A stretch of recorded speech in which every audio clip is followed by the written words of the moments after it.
Halo teman-teman, kita balik lagi di channel Pojok Kelas. Hari ini kita akan membahas tentang tema 5 MUPEL PPKN. Manfaat persatuan dan kesatuan untuk membangun kerukunan hidup. Kelas 5 SD, selamat belajar. Masih ingatkah kalian tentang peringatan Sumpah Pemuda? Tanggal 28 Oktober. Peristiwa Sumpah Pemuda menyadarkan bangsa Indonesia yang kala itu dijajah oleh Belanda akan pentingnya persatuan dan kesatuan untuk melawan penjajah. Peristiwa ini terjadi tanggal 28 Oktober 1928. Sebelumnya, para pemuda Indonesia melakukan kongres selama 2 kali. Kongres yang pertama yaitu berlangsung tanggal 30 April sampai 2 Mei 1926, bertempat di Jakarta dan diikuti oleh 1926 dari semua organisasi pemuda Indonesia. Pertemuan itu masih diawasi oleh tentara Belanda. Karena tentara Belanda takut Indonesia akan melakukan perlawanan. Kongres Pemuda II sudah menghasilkan beberapa keputusan. Yang pertama adalah menetapkan lagu Indonesia Raya sebagai lagu kebangsaan Indonesia. Menetapkan merah putih sebagai bendera Indonesia. Yang ketiga, semua organisasi pemuda disebut dengan Indonesia Muda. Kongres ini berlangsung pada tanggal 27 sampai 28 Oktober 1928. Kongres ini bertempat di Gedung Indonesia Club yang sekarang adalah Museum Sumpah Pemuda di Jalan Keramat Raya nomor 106, Jakarta Pusat.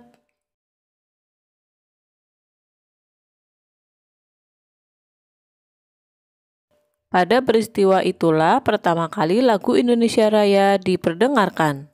Lagu ini ciptaan dari Wage Rudolf Supratman. Beliau memainkan dengan instrumen biola.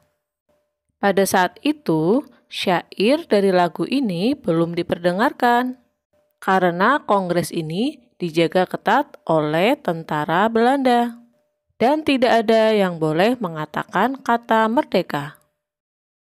Berikut ikrar Sumpah Pemuda. Kami, putra dan putri Indonesia, mengaku bertumpah darah satu, tanah air Indonesia. Kami, putra dan putri Indonesia, mengaku berbangsa yang satu, bangsa Indonesia. Kami, putra dan putri Indonesia, menjunjung bahasa persatuan, bahasa Indonesia. Itulah ikrar Sumpah Pemuda. Apakah teman-teman sudah hafal ikrar Sumpah Pemuda? Teman-teman, mari kita cari tahu apa hubungan peristiwa Sumpah Pemuda dengan organisasi Budi Utomo. Kenapa keduanya saling terkait? Organisasi Budi Utomo merupakan organisasi pertama yang bersifat nasionalis yang menumbuhkan kebangkitan bangsa.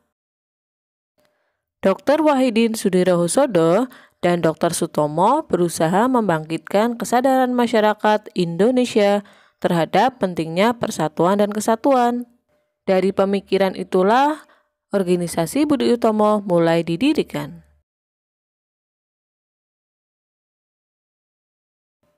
Ini dia tokoh penggerak nasional, yaitu Dr. Wahidin Sudirohusodo dan juga Dr. Sutomo. Mereka adalah lulusan siswa dari Stovia atau Sekolah Dokter Jawa yang sekarang merupakan Fakultas Kedokteran dari Universitas Indonesia. Tanggal 20 Mei 1908 merupakan awal berdirinya Budi Utomo. Untuk itu, di tanggal 20 Mei diperingati sebagai Hari Kebangkitan Nasional. Budi Utomo didirikan oleh mahasiswa Stovia pada tanggal 20 Mei 1908. Keberadaan Budi Utomo telah menumbuhkan semangat dan menandai terjadinya kebangkitan bangsa secara nasional. Ini perbedaan dari perjuangan bangsa Indonesia sebelum kebangkitan nasional dan setelah kebangkitan nasional. Perjuangan bangsa Indonesia sebelum tahun 1908 salah satunya adalah perjuangannya masih bersifat kedaerahan. Kepemimpinannya masih dibawa oleh golongan bangsawan. Perjuangannya pun masih bersifat sementara. Organisasi belum teratur. Cita-cita atau tujuannya belum terlalu jelas, serta mengedepankan perjuangan fisik atau dengan senjata. Sedangkan perjuangan setelah tahun 1908 yaitu perjuangannya bersifat nasionalis atau untuk kepentingan bangsa dan negara. Kepemimpinannya pun diambil dari golongan cendekiawan atau terpelajar dan berlangsung secara terus-menerus. Organisasinya diatur secara modern dan teratur. Cita-cita jelas menuju kemerdekaan Indonesia, serta perjuangannya pun sudah di bidang politik, ekonomi, sosial, dan budaya. Mereka menggunakan pemikiran atau ide-ide. Berbeda sekali ya teman-teman, perjuangan sebelum kebangkitan dan setelah kebangkitan nasional. Selain peristiwa Sumpah Pemuda, peristiwa Proklamasi Kemerdekaan Indonesia juga merupakan salah satu wujud dari pentingnya persatuan dan kesatuan. Ayo kita ingat-ingat lagi tentang peristiwa Proklamasi Kemerdekaan Indonesia, di mana Indonesia menyatakan diri bahwa Indonesia telah menjadi negara merdeka. Malam sebelum kemerdekaan Republik Indonesia, kaum muda dan juga kaum tua mengalami perbedaan pendapat tentang waktu kemerdekaan Indonesia. Kaum muda menginginkan agar Indonesia segera merdeka, namun kaum tua menginginkan agar semuanya berjalan sesuai dengan rencana. Pada saat itulah Indonesia juga diuji tentang pentingnya persatuan dan kesatuan bangsa. Pada malam itu terjadilah peristiwa yang sangat penting, yang teman-teman mungkin pernah dengar. Apa itu peristiwanya? Benar sekali, peristiwa Rengas Dengklok. Pada malam sebelum kemerdekaan, I.R. Soekarno dan juga Muhammad Hatta dibawa oleh kaum muda ke Rengas Dengklok. Kemudian pagi harinya, I.R. Soekarno dan juga Muhammad Hatta membacakan Proklamasi Indonesia.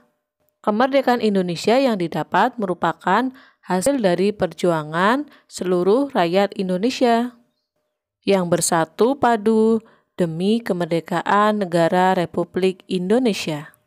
Sangsaka merah putih yang dikibarkan pada saat Proklamasi Kemerdekaan Indonesia dijahit oleh Ibu Fatmawati.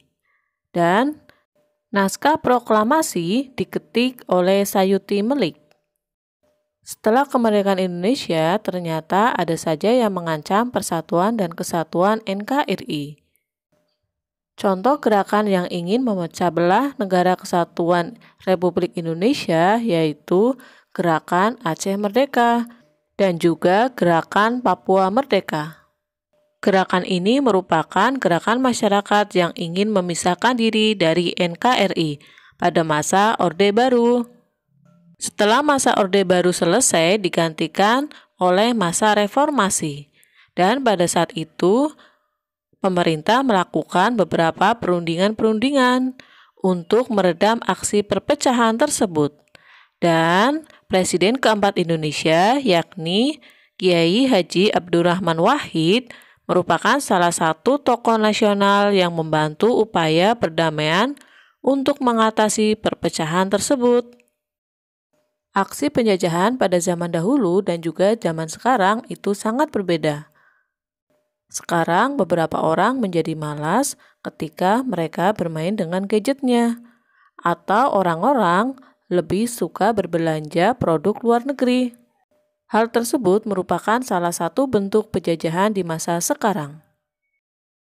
Beberapa cara untuk menjaga keutuhan NKRI yaitu mengamalkan nilai-nilai Pancasila dalam kehidupan sehari-hari, menjaga kesatuan dan persatuan, memelihara adanya keamanan maupun ketertiban di dalam masyarakat, belajar dengan tekun, menggunakan produk dalam negeri, dan juga menghargai perbedaan yang ada. Kita harus menumbuhkan dan juga mengembangkan sikap toleransi. Jangan sampai perbedaan yang ada menjadi sebuah perselisihan, namun jadikan perbedaan yang ada menjadi sebuah kekayaan nasional yang menyatukan persatuan dan kesatuan bangsa Indonesia. Aku putra Indonesia yang siap untuk mempertahankan kesatuan NKRI dan menjadikan Indonesia sebagai negara yang maju. Mari kita teruskan perjuangan bangsa Indonesia. Sampai di sini dulu untuk pembelajaran hari ini. Sampai jumpa dan terima kasih.